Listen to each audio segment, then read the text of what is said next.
CM Gehlot ने कहा कि पीएम नरेंद्र मोदी को पुरानी पेंशन योजना लागू करनी चाहिए। उन्होंने कहा कि हमारी सरकार ने राजस्थान में पुरानी पेंशन स्कीम बहाल की है, अब हिमाचल में भी करेंगे। हिमाचल में प्रदेश में पुरानी पेंशन स्कीम को लेकर कांग्रेस ने कहा कि राज्य में सरकार बनते ही पहली मंत्रिमंडल बैठक में पुरानी पेंशन योजना को बहाल किया जाएगा। ये कोई राजनीतिक तीर नहीं है, ईमानदारी की बात है और किसी ने मांग भी नहीं करी थी राजस्थान के अंदर। ऑन रिकॉर्ड बोल रहा हूँ, किसी ने मांग भी नहीं करी थी। उसके बावजूद भी ये मानवीय दृष्टिकोण हमने किया कि ये जो वो इसलिए मांग नहीं करें, उन्हें विश्वास नहीं था कि ये वापस ओल्ड एज पेंशन लागू हो सकती है। तो हमने मानवीय दृष्टिकोण से फैसले किया, कन्विंस होके किया, सोच समझ के किया। और मैंने आपको कहा ना, जब ह्यूमन राइट कमीशन, CNAG और जुडिशरी पे कमीशन सब मना कर रहे हैं, तो आप बताइए वो भी तो सोच के समझ के मना कर रहे होंगे कि आप NPC लागू मत रखो, ओल्ड एज पेंशन लाओ वापिस। तो मेरा मानना है कि मोदी जी को चाहिए पूरे देश के अंदर और राज्य सरकारों को चाहिए कि इसको आगे आकर के लागू करें। हिमाचल चुनाव को लेकर सीएम गहलोत ने कहा कि जहां जहां भाजपा की सरकार है वहां वो विफल हो रही है, लोग दुखी हैं। कर्नाटक, हिमाचल प्रदेश और गुजरात में ये स्थिति बनी हुई है। लोग अब कांग्रेस की तरफ देख रहे हैं क्योंकि कांग्रेस नेतृत्व पार्टी नहीं है बल्कि देश और कांग्रेस का DNA एक सा है। देखिए, राजस्थान में, हिमाचल में देखिए आप, गुजरात में देखिए, सरकार विरोधी बहुत भयंकर लहर है। इसका मतलब है भारतीय जनता पार्टी सरकार जहां जहां पर है वो सब फेल हो रही है। भयंकर तो करप्शन वहां पर है, चाल चरित्र चेहरा ये बातें करते थे जब सत्ता में नहीं होते थे, तब वो सब एक्सपोज हो गए हैं। कोई हदें पार कर गए करप्शन की, तो लूट रहे हैं कि पहले मौका मिला, पता नहीं आगे मौका मिलेगा कि नहीं मिलेगा। इन हालातों में सरकार चल रही है तो लोग दुखी हो गए हैं। कर्नाटक में स्थिति मैंने देखी है, गुजरात में देख के आया हूँ, हिमाचल में सुन रहा हूँ, सब जगह स्थिति बनी हुई है और कांग्रेस की स्थिति अच्छी बनी हुई है। राजस्थान की सरकार ने भले ही जवाबदेही कानून का ड्राफ्ट जारी कर दिया, मगर इस कानून के ड्राफ्ट की कमियों को लेकर सामाजिक संगठन लामबंद हो गए हैं। ये रिपोर्ट देखिए।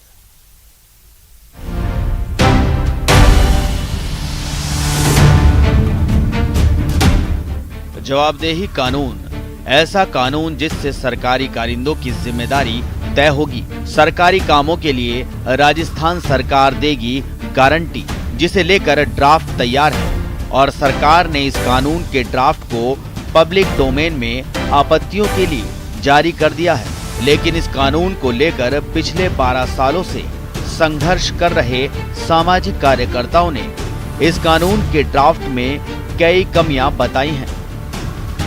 जवाबदेही कानून के ड्राफ्ट में ये हैं कमियां। ड्राफ्ट में सुनवाई का अधिकार कानून को कमजोर किया गया है। कई तरह की शिकायतें इस कानून के दायरे में ही नहीं आ पाएंगी और इस कानून के तहत पंजीकृत नहीं करा पाएंगे। किन शिकायतों का कितने समय में निपटारा किया जाएगा स्पष्ट नहीं है। जिला स्तर पर शिकायतों की अपील के लिए विकेंद्रीकृत व्यवस्था नहीं है, जहां पर शिकायत के निपटारे से संतुष्ट नहीं होने पर नागरिक अपील कर सकें। राज्य स्तर पर एक प्रभावी और स्वतंत्र शिकायत निवारण आयोग का अभाव, जुर्माने और क्षतिपूर्ति के अप्रभावी प्रावधान। कोई भी व्यक्ति शिकायत कर सकता है, उसको कब मिलेगा उसका निपटारा वो नहीं पता, किस चीज के लिए कब मिलेगा ये नहीं पता, पेनल्टी की व्यवस्था है लेकिन कितनी है और कब लगेगी ये नहीं पता।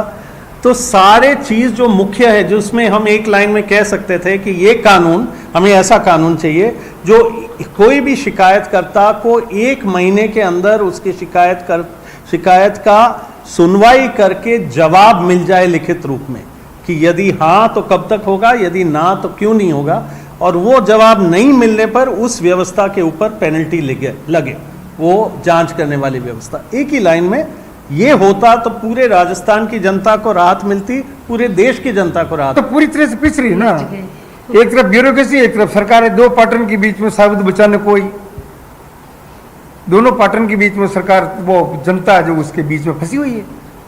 लोगों को लगता है कि सरकार बहुत अच्छा कर रही है कि शिकायत का समाधान हो रहा है, इतनी शिकायतें आ रही है, ऑनलाइन आ रही है, सब कुछ हो रहा है। ऑफलाइन में तंग थे क्योंकि वहाँ वो बाबू बैठे बैठा ऑफलाइन, ऑनलाइन में आप आमने सामने भी नहीं हो। इस कानून में पहले जो सुनवाई का अधिकार था आमने सामने तो बात होती थी, ब्लॉक लेवल पे एसडीएम के सामने, वो विभाग वाले भी बैठे हैं, शिकायत करने वाले भी बैठा है, तो वो बताता था हियरिंग। अब तो वो भी नहीं है। अब जरा सुनिए ड्राफ्ट को लेकर सामाजिक कार्यकर्ताओं के सुझाव क्या हैं। शिक्षा भी मेरे जीने के अधिकार की हिस्सा है, मेरी स्कॉलरशिप।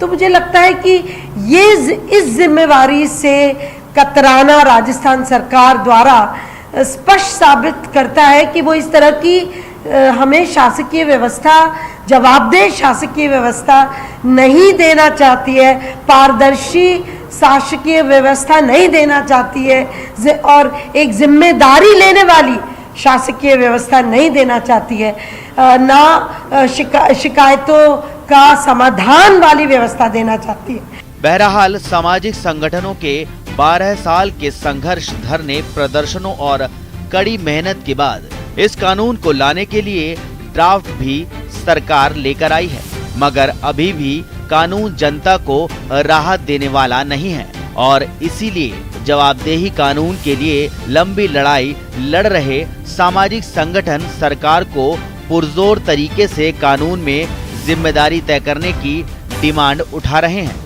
जयपुर से न्यूज़ 18 राजस्थान के लिए लवली वाधवा की रिपोर्ट। बाड़मेर जिले के शहर गांव में शहीद प्रेम सिंह की छठी पुण्यतिथि पर आयोजित 3 दिवसीय मेले में कई प्रतियोगिताओं का आयोजन किया गया। इसमें लोगों ने बढ़ चढ़कर हिस्सा लिया। मेले में बतौर मुख्य अतिथि के रूप में मौजूद रहे केंद्रीय कृषि राज्य मंत्री कैलाश चौधरी प्रोटोकॉल को दरकिनार कर आम जनता के बीच पहुंचे। यहां उन्होंने कबड्डी प्रतियोगिता में कमेंट्री की। इस दौरान कैलाश चौधरी ने खिलाड़ियों एवं खेल प्रेमियों को प्रोत्साहित किया। इसके साथ ही इस कबड्डी मैच के दौरान एक युवक ने प्रधानमंत्री नरेंद्र मोदी की आवाज में कमेंट्री कर सबका ध्यान अपनी तरफ आकर्षित कर लिया।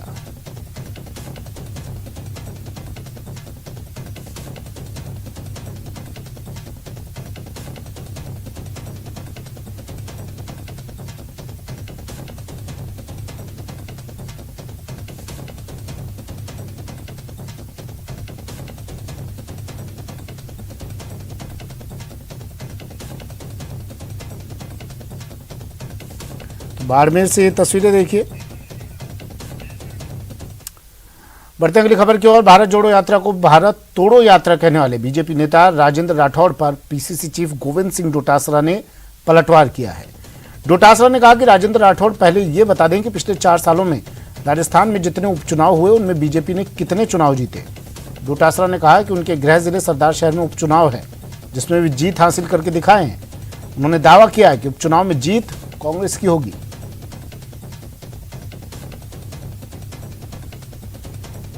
इस 4 साल में उसमें से कितने जीते राजेंद्र राठौड़ जी प्रभारी थे, एक चुनाव जीते हैं, बाकी सारे राजस्थान में कांग्रेस पार्टी जीती। और सरदार शहर का राजेंद्र जी राठौड़ का गृह जिला है, मैं दावे के साथ कहता हूं कि कांग्रेस जीतेगी। उनमें जितना दम है उतना लगा ले, कांग्रेस पार्टी जीतेगी। ये गुड गवर्नेंस ही, और क्या है। गुड गवर्नेंस नहीं हो तो कोई वोट देता क्या उपचुनाव में? पहले जब इनका राज था तब आपने देखा हम जीतते थे।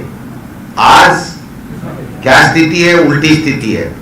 तो राजेंद्र जी राठौड़ क्या बयान देते हैं, उनको तो देना पड़ता है। जब सतीश पूनिया का आ जाता है तो उसके ऊपर देना जरूरी है उनके लिए, वरना उनकी पहचान गायब हो जाएगी।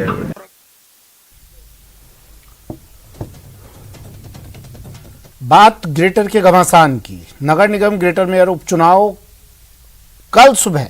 इस उपचुनाव में 10 बजे मतदान प्रक्रिया शुरू होगी। 10 तारीख है कल, जिसका इंतजार था दोनों ही पार्टियों को, जिसका इंतजार था प्रत्याशियों को और जिसके लिए बाड़ेबंदी की गई है। अब उस उपचुनाव के लिए कल मतदान प्रक्रिया शुरू होगी। दोनों दलों के दिग्गजों की प्रतिष्ठा दांव पर लगी हुई है। पार्टी नेताओं के साथ स्थानीय विधायक भी पार्षदों की मान मनोबल कर रहे हैं। बीजेपी के कालीचरण सराफ की प्रतिष्ठा दांव पर लगी हुई है। नरपत सिंह राजवी, लाहौटी और राजपाल सिंह शेखावत, पूर्व संसदीय सचिव कैलाश वर्मा की प्रतिष्ठा भी दांव पर, क्योंकि बढ़ चढ़कर ये अपने अपने कैंडिडेट को जिताने की लिए हर दाव चल रहे हैं, कोशिश कर रहे हैं। कांग्रेस से मंत्री प्रताप सिंह खाचरियावास, बगरू विधायक गंगा देवी, समाज कल्याण बोर्ड अध्यक्ष अर्चना शर्मा, कांग्रेस नेता सीताराम अग्रवाल और पुष्पेंद्र भारद्वाज पर बड़ी जिम्मेदारी। महेश दाधीच मेरे सहयोगी जयपुर से हमारे साथ सीधा जुड़ गए हैं। महेश, क्या चल रहा है, कहां पर मौजूद हैं आप इस वक्त? आपके पीछे साथ कई लोग नजर आ रहे हैं, बात कीजिए जरा।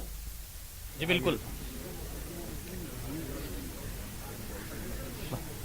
मंत्री प्रताप सिंह खाचरियावास इस समय हमारे साथ में बातचीत के लिए मौजूद हैं। मंत्री जी, मैं जानना चाहूँगा, जिस तरह से नगर निगम के इलेक्शन को लेकर के आप शुरू से काफ़ी एक्टिव दिखाई दे रहे थे, कांग्रेस के खेमे में कल आप पहुँचे, बैठक भी ली, सभी लोग मौजूद रहे, किस तरह से अब तैयारी जो है आप लोगों के बड़ेबंदी की जो है वो पूरी तरह से हो गई है, क्या उस पर ये ग्रेटर नगर निगम का चुनाव क्यों हो रहा है? वो इसलिए हो रहा है कि इनकी जो मेयर थी और इनके जो आरएसएस के एक बहुत बड़े पदाधिकारी थे निम्बाराम जी, उनका वीडियो वायरल हुआ। बीजेपी और आरएसएस के करोड़ों के लेन देन का वीडियो एक वायरल हुआ, उसके बाद जांच हुई, ये निलंबित हुए। तो ये जो सारा मामला हुआ उसके बाद ये इलेक्शन हो रहा है और कोर्ट में भी ये लोग गए। तो बीजेपी जो बात करती है कि हम ऐसे बड़े, तो ये जो सारा मामला बीजेपी ने क्रिएट किया। अब बीजेपी में इनर फाइटिंग है, हम किसी को तोड़ने नहीं जा रहे, लेकिन बीजेपी ने जिन पार्षदों का अपमान किया है, बीजेपी के नेताओं ने जो बदतमीजियां की है, उनके जो भी लीडर्स हैं, उसके कारण बीजेपी में रिएक्शन है। यदि कोई बीजेपी छोड़कर आएगा या बीजेपी का कोई लीडर हमको वोट देगा तो हम उनको मना थोड़ा ना करेंगे, अब भाई साहब आप वोट मत दो, जो देगा उससे लेंगे हाथ जोड़ के। अभी तक कोई पूरी बात हुई नहीं है, मतलब किसी तो टाइम बताया सी वोटों की गिनती होने दो। मैं ये नहीं कह रहा कि मैं, एक बार हमने बोर्ड बदला था और हमने मेयर अपना बनाया था बीजेपी के ही 25 वोट तोड़कर। तो आप, हाँ तोड़ा था ना, सबके सामने है। मेरी पार्टी वालों को भी तब पता नहीं था, जब उनको पता चला उस दिन विधानसभा चल रही थी तो उन्होंने कहा मेरे से कमाल हो गया। तो इसलिए दुनिया में राजनीति में सब कुछ हो सकता है। तो आप मुझे ये बताओ कि मैं ये नहीं कह रहा कि हम हरा ही देंगे बीजेपी को, लेकिन बीजेपी को सावधान रहना चाहिए। लेकिन सर आप लोगों ने बाड़ाबंदी क्यों करी? जब बाड़ाबंदी हमने इसलिए की है कि जब हमारे 53, 54 एक जगह इकट्ठे रहेंगे तभी तो 20 लाएंगे। आप क्यों चिंता करें? तो कोशिश करना कोई गुनाह है क्या? राजनीति को संतों की जमात तोड़ना। बीजेपी क्या भजन कीर्तन कर रही थी क्या महाराष्ट्र में? महाराष्ट्र में क्या किया? मध्य प्रदेश में क्या किया? आप तो कहोगे हम तो भजन कीर्तन करेंगे, आप भजन कीर्तन मत करो, हम भी करेंगे भजन कीर्तन। रामलाल शर्मा कह रहे हैं सर खरीद फरोख्त की जाए। छोड़िए, आप क्या बात कर रहे हैं? गुलाब चंद कटारिया जी का मैंने बयान सुना, वो कल बोल रहे थे कि कांग्रेस के नेता कुंठा में है, मैं कुंठा में नहीं हूं। दोनों का चेहरा देख लो, मैं कटारिया जी को बड़ा भाई मानता हूं, चेहरे से पता चल जाएगा कुंठा में कौन है। लेकिन मेरा भी देख लो और उनका भी देख लो जाके। जब वसुंधरा जी चीफ मिनिस्टर थी ना, कुंठा में कटारिया जी थे, रोज रोते थे कटारिया जी, मेरा काम नहीं होता। और वो कह रहे हैं कि कुंठा में राजस्थान सरकार के मंत्री हैं, हम कुंठा में नहीं है, हम भगवान राम के वंशज हैं, खुल के अपनी बात कहते हैं। कुंठा में तो आप हो, आपकी हिम्मत ही नहीं थी वसुंधरा जी के सामने एक शब्द बोलने की। आप तो उनसे भी सीनियर लीडर हैं बीजेपी के, आप क्या बड़ी बड़ी बातें कर रहे हैं? मैं बचपन से उनको देख रहा हूं, उनका बहुत सम्मान करता हूं। हमें कह रहे हैं हमको कुंठा में बीजेपी है, कटारिया जी जैसे नेता हैं, तो इसलिए कुंठा उंठा में तो मुझे किसी का जवाब नहीं देना। हमारे पास नंबर गेम कम है, एग्री कर रहा हूं। हमारे पास पार्षद नहीं है, हमारे पास 53 है, उनके पास पूरा बहुमत है। वो बाड़ेबंदी करें, मुझे उनसे कोई तकलीफ नहीं, लेकिन मैं कह रहा हूं आप अपना काम करो, कांग्रेस अपना काम करेगी। हमारे 53 एक जगह पड़ जाए, फर्स्ट प्रायोरिटी तो हमारी है। सेकंड प्रायोरिटी जो बीजेपी से नाराज है, यदि वो वोट देगा तो उसको मैं मना करूंगा क्या? मैं मना नहीं करूंगा।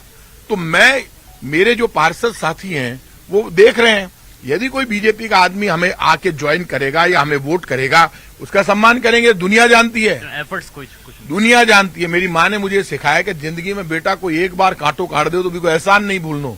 जो बीजेपी का पार्षद हमें वोट करेगा, हमारे साथ आएगा, उसके लिए हमेशा जिंदगी में जब भी उसको जरूरत पड़ेगी मेरी जान हाजिर है, मैं मदद करता हूं। वो जानते हैं मेरे को बीजेपी वाले सब, तो मैं साथ खड़ा रहूंगा उनके। कल उलटफेर होगा?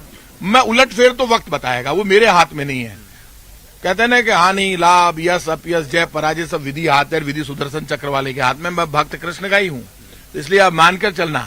हमारे गांव में हम राम का वंशज मानते हैं खुद को, लेकिन पूजा गोपीनाथ जी की करते हैं, कृष्ण की। तो कृष्ण भक्त हूं मैं, इसलिए वो प्रताप जी जी जान से अपने प्रत्याशी को जिताने में लगे हुए हैं। जीते तो क्रेडिट इन्हें मिलेगा, लेकिन हारे तो जिम्मेदारी किसकी? अभी मैं ये नहीं कह रहा हार जीत क्या होगी, लेकिन बीजेपी जिस ढंग से डरी हुई है, तो वहां की इनकी एक बात की मुझे बड़ी खुशी है, क्या भाग रहे हैं। हमने हमारे कैंडिडेट लड़ाने से बीजेपी के पार्षदों का सम्मान बढ़ गया।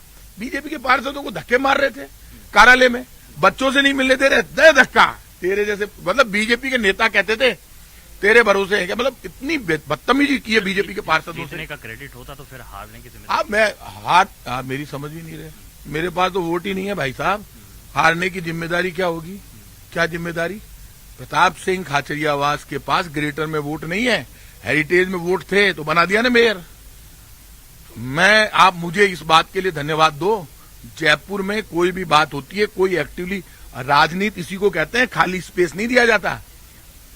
कांग्रेस की तरफ से बाकी लोग तो आए नहीं आए, लेकिन मैं खाली स्पेस आपके पार्षद बाड़ेबंदी में शहर कचरा कचरा हो रहा है। जब से पार्लियामेंट का टिकट दिया उसके बाद जयपुर की सड़कों पर, राजस्थान की सड़कों पर लड़ता हूं, आगे भी लड़ूंगा। और जहां मेरे पार्षद मुझे कहेंगे ग्रेटर के, हेरिटेज का, राजस्थान का, कांग्रेस का कोई भी कार्यकर्ता कहेगा उसके ऊपर जुल्म होगा, तो उसके लिए लड़ने और मरने के लिए जाऊंगा। हेरिटेज वाले पार्षद तो सर वहां पर कल ही प्रोटेस्ट कर रहे थे। हाँ, तो अच्छी बात है ना, प्रोटेस्ट करना सीख गए ना वो, मैं यही उनसे कहता था। ठीक, ये प्रोटेस्ट। चलिए ठीक है, शुक्रिया महेश बात करने के लिए, तमाम जानकारी के लिए। तो नगर निगम ग्रेटर मेयर उपचुनाव और अब कल वोटिंग होनी है। बढ़ते हैं अगली खबर की ओर। सतीश पूनिया की पैदल पॉलिटिक्स की बात कर लेते हैं। जयपुर में सतीश पूनिया का हल्ला बोल, गहलोत सरकार के खिलाफ सतीश पूनिया का पैदल मार्च। कुंडा से लेकर आमेर तक सतीश पूनिया का पैदल मार्च देखिए शुरू हो चुका है। उनका विधानसभा क्षेत्र है आमेर, और अब यहां पर पैदल मार्च कर रहे हैं सतीश पूनिया। सड़कों के निर्माण और पेयजल आपूर्ति का के मुद्दे को लेकर ये पैदल मार्च। बीजेपी प्रदेश अध्यक्ष सतीश पूनिया अपने विधानसभा क्षेत्र में पैदल मार्च कर रहे हैं। पूनिया की पैदल पॉलिटिक्स, ये सीधी तस्वीरें आपको टीवी स्क्रीन पर दिखा रहे हैं। कुंडा से लेकर आमेर तक ये पैदल मार्च।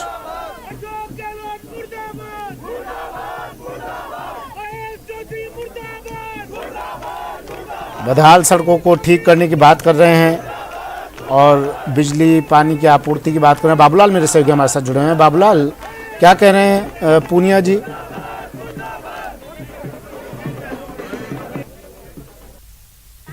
देखिए, सतीश पूनिया जो कुंडा तिराहा है वहां से रवाना होकर के अब जो है वो आमेर तहसील का घेराव करने के लिए निकल रहे हैं। हाथों में उन्होंने लाउड स्पीकर थाम रखा है इस वक्त, और इस इलाके के जो पार्षद है वो भी उनके साथ में, उनसे बात करेंगे।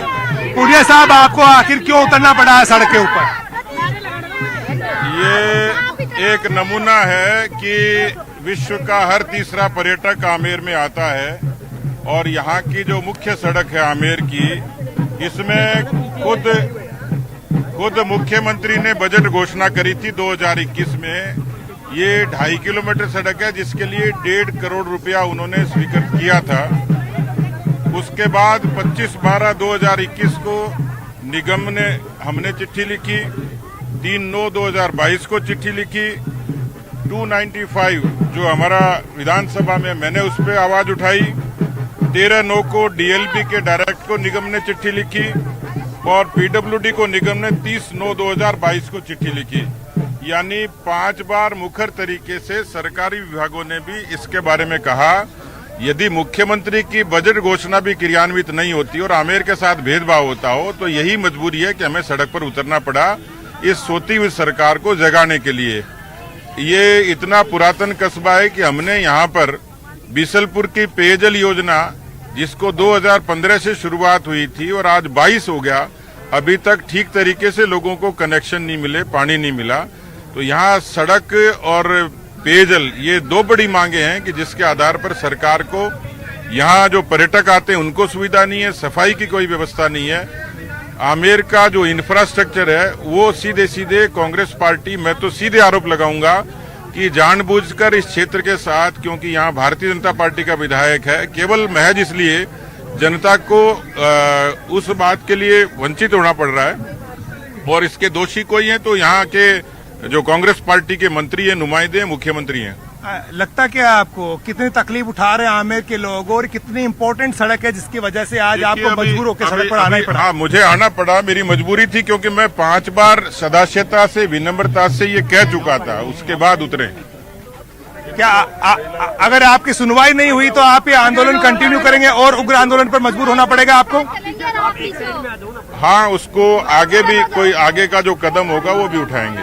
सरकार को मजबूर करेंगे कि ये सड़क बनानी पड़ेगी, यहाँ पर पेयजल आपूर्ति करनी पड़ेगी आपको सुचारू रूप से? बिल्कुल, निश्चित रूप से सरकार को मानना भी पड़ेगा, झुकना भी पड़ेगा। हम तो संकल्पित हैं कि 23 में और 23 के बाद किसी भी तरीके से इस क्षेत्र के बासिंदे को, क्योंकि ये दुर्भाग्य है कि पिछली बार सरकार थी तो नुमाइंदा नहीं था और नुमाइंदा है तो सरकार नहीं है, लेकिन इस बार पूरे तरीके से हम लोग संकल्पित हैं कि आमेर को आगे भविष्य में कभी बुनियादी सुविधाओं से वंचित नहीं होना पड़ेगा। क्या आपको लगता है कि राजनीतिक जो होता है पॉलिटिकल वेंडेटा, उसकी वजह से आमेर का विकास ठप करने की कोशिश है? कि राजनीतिक प्रतिशोध के कारण आमेर को विकास से वंचित रखा जा रहा है, जानबूझकर रखा जा रहा है, भेदभाव किया जा रहा है, और ये आज से नहीं, पिछले 4 सालों से हम लोग इससे रूबरू होते रहे हैं। तो आप चेतावनी क्या देते हैं सरकार को? आखिर चेतावनी सीधे ही है कि मैं इस क्षेत्र का विधायक हूं और जब तक हमारी मांगे नहीं मानेंगे तो हम आंदोलन लोकतांत्रिक तरीके से आंदोलन करेंगे, अलग अलग तरीके से करेंगे और सरकार को मजबूर करेंगे कि मांगे माने। देखिए, तो ये थे सतीश पूनिया जो सड़क पर उतरे हैं, प्रदर्शन कर रहे हैं और तहसील तक जाएंगे। करीब 3 किलोमीटर पैदल चलेंगे यहाँ से। यहाँ के स्थानीय पार्षद भी उनके साथ कदम से कदम मिलाकर के पैदल चलेंगे। सरकार का ध्यान खींचने की कोशिश कर रहे हैं पूनिया, क्योंकि ये बजट घोषणा थी मुख्यमंत्री की और उन्होंने आरोप लगाया है कि राजनीतिक बदले की भावना से सरकार काम कर रही है और सीएम के ऐलान के बावजूद भी जो सरकार के मंत्री हैं वो इस इलाके पर ध्यान नहीं दे रहे हैं। लिहाजा आज उनको मजबूर होकर सड़क पर उतरना पड़ रहा है और उन्होंने कहा कि अगर आज के इस आंदोलन के बाद भी अगर सरकार सुनवाई नहीं करती है, सड़क नहीं बनती है और इस इलाके की पेयजल आपूर्ति नहीं सुधरती है तो फिर उन्हें और उग्र आंदोलन के लिए मजबूर होना पड़ेगा। ठीक है, शुक्रिया बाबूलाल। तमाम जानकारी के लिए, तस्वीरें दिखाने के लिए बाबूलाल दहल मेरे सहयोगी हमारे साथ जुड़े। सतीश पूनिया की पैदल पॉलिटिक्स। बढ़ते हैं अगली खबर की ओर। सरदार शहर विधानसभा उपचुनाव से पहले जननायक जनता पार्टी भी एक्टिव हो गई है। जेजेपी उपचुनाव में अपना उम्मीदवार खड़ा करने की तैयारी में है। जयपुर में जेजेपी के राष्ट्रीय महासचिव दिग्विजय चौटाला ने कहा कि पार्टी युवाओं को जोड़ने की कोशिश कर रही है और श्रीगंगानगर की नीरज सिहात को पार्टी की स्टूडेंट विंग इनसो का प्रदेश अध्यक्ष बनाया गया है। फिलहाल इतना ही, दीजिए इजाजत, नमस्कार।